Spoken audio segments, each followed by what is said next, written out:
Hello and welcome back to another Walking Dead video, and today I'll be ranking all 7 shows in the Walking Dead universe from worst to best. And as always, this is just my personal opinion, so if you disagree, I'd love to know your thoughts down in the comments.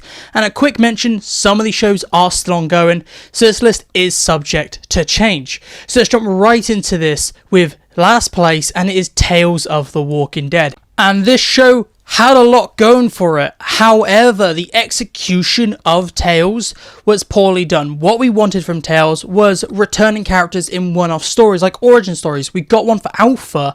However, the other 5 episodes were just really dumb. It was just throw it at the wall and see what sticks. We had a Ghost episode to be its series finale, and we had a Groundhog Day episode.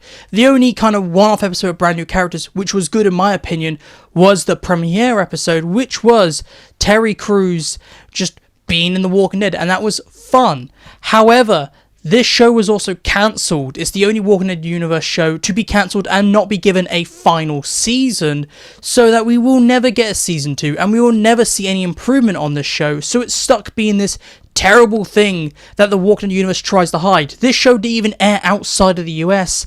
Unlike every other show which has come to other countries, Tales is stuck in the US, and they're trying to make everyone forget about that by releasing a new upcoming show called More Tales of the Walking Dead Universe, which is an unofficial Tales of the Walking Dead Season 2. And number 6 is World Beyond, and this 2-season limited series is very meh, I would explain. Season 1 is almost unbearable, and the show focuses on the wrong characters, I feel. It really does. In Season 1, focus on just the kid actors and then walking across America, and you do not have the good acting. The writing isn't there, and you get characters like Iris, who is my most hated character in the Walking Dead universe. I really dislike Iris, and she makes the show unbearable at times in Season 1. And then there is Season 2, which is actually a drastic improvement in quality. Not good still, but there is a noticeable big improvement in quality. And I think that's because in Season 2, they focus on the CRM. You get Jadis to come in, and the characters just feel better written. It is a really interesting Season 2 and gives us a lot of information about the CRM. And you get some really cool villains, and some of my favourite villains from the Walking Dead universe are connected to World Beyond in some way or form, like Jadis, really cool villain. She's in the back half of the season. Elizabeth Kubik, Huck, is a very complex and well-written character. And Season 2 just has a lot of little bright moments, and the closer you get to the final episodes, the better it gets, because they introduce Jadis. And it's a really interesting second season, especially the last 3 or 4 episodes. It's just a shame this is only 2 seasons, and the series finale just feels like a season finale, and it all amounts to nothing. The whole purpose of World Beyond was the setup for Rick Grimes movies, which never happened, and that turned into The Ones Who Live, which then didn't really connect at all to World Beyond. So this is a pointless spin-off, which is all set up for something that never happened. And it makes watching this show a bit pointless, other than if you want to understand Jadis a little more. But I think The Ones Who Live explains her well enough that you do not need to watch this show. So it ends up becoming this pointless show that if you have a lot of time, you could watch aspects of Season 2. But other than that, it is just meh. Now, number 5 is Dead City. It might be very controversial to have this low. However, personally, I believe this show does not need to exist. I think Maggie and Negan's story was done and finished by the end of The Walking Dead, and this show just ruins the ending of The Walking Dead. I dislike the artificial Maggie and Negan conflict.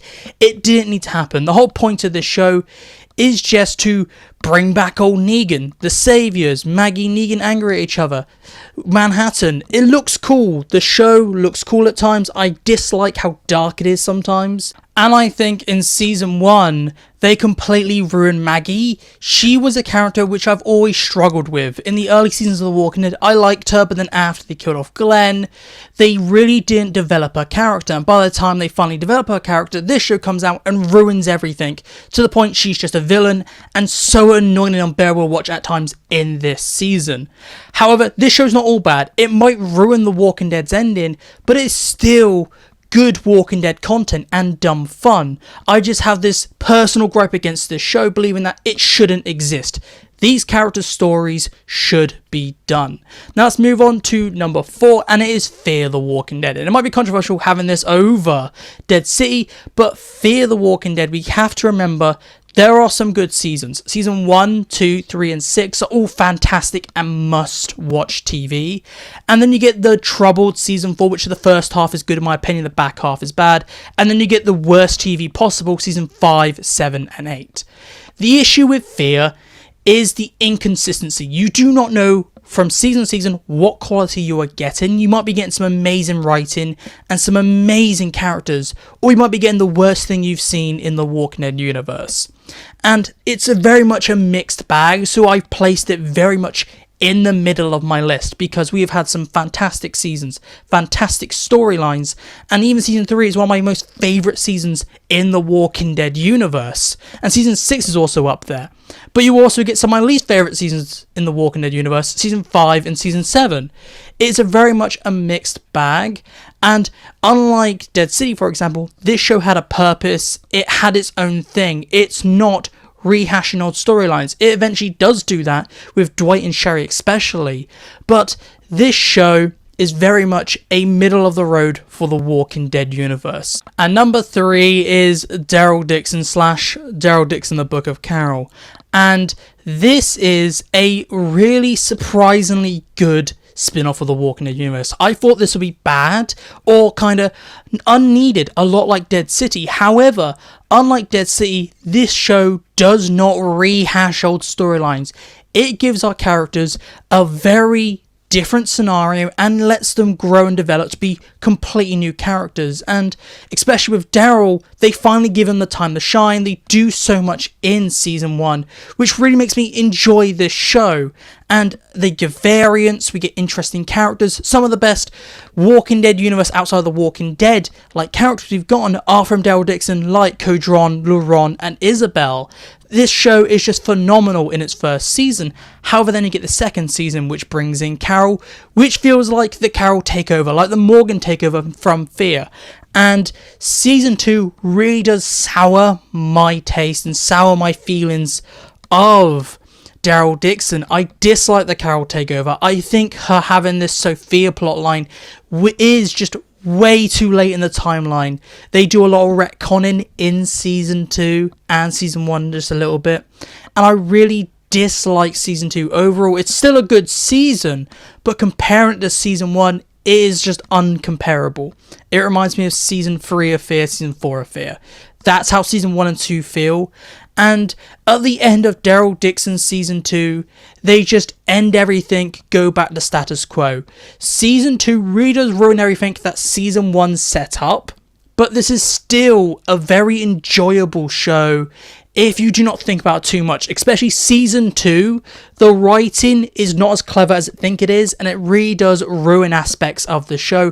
But if you turn off your brain, you get some very interesting plot lines. You get some great villains. This show has some amazing villains, some amazing sub-characters, and most importantly, they do so much justice to Daryl Dixon, unlike what Dead City did to Maggie and Negan. This show really does deserve the number 3 slot, but now moving on to number 2, and it is The Ones Who Live. And this might only be 6 episodes, and might have a really bad pacing issue, but it is the return of Rick Grimes and Michonne. And it is just so well done. This is the big build-up, the big finale for the Walking Dead universe, it feels. And I think a lot of people left after this, because this finishes off the CRM story. We get a nice happy ending for Rick and Michonne. And I might not like that instead of focus on the CRM, this show is a complete love story with the CRM aspects. But with what we got, this is phenomenal. This show has basically 0 flaws right up until the final episode, where it is just flawed constantly. So 5 out of 6 episodes are absolutely amazing, and I'm just so shocked how well this show turned out with all the issues it had with it becoming a movie and having to wait 6 years to see Rick Grimes again and it going as well as it did. It's absolutely phenomenal. and I'm really happy we finally got the conclusion of Rick and Michonne's story in such a great way. It's just a shame with the final episode, it absolutely wastes the Sierra Major General Beale, and we've had 8 years of build up just for this completely rushed episode, and bam, they're all dead.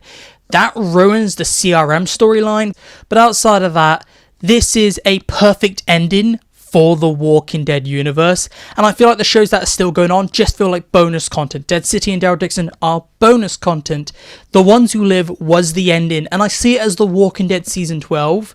If I was telling someone to go watch the Walking Dead universe, I'd say watch the Walking Dead and then go watch the Ones Who Live, so you can get a full story and get a nice happy ending. And I'm so happy they gave Rick such a conclusive and nice ending, and this deserves to be number 2 in my opinion, because we waited for so long for this show and it did not disappoint. Now, number 1 is The Walking Dead. No shocker, this is the show that started this franchise. This is the show that everything kind of offshoot from, and it is absolutely phenomenal.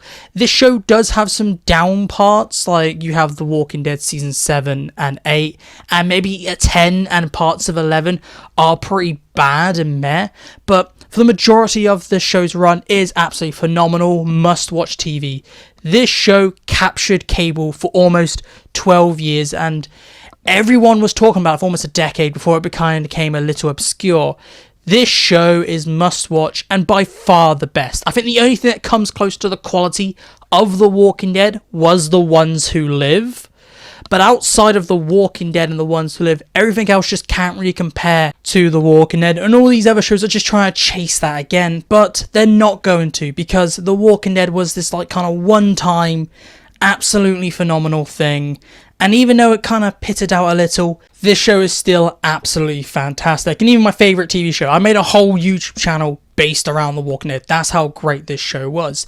And those are my thoughts and ranking on all 7 shows in The Walking Dead universe. So please tell me down below, what did you think? Do you agree? Do you disagree with my list? I'd like to know all your thoughts down in the comments. So this is it for me today. So thank you for watching, and I will talk to you later.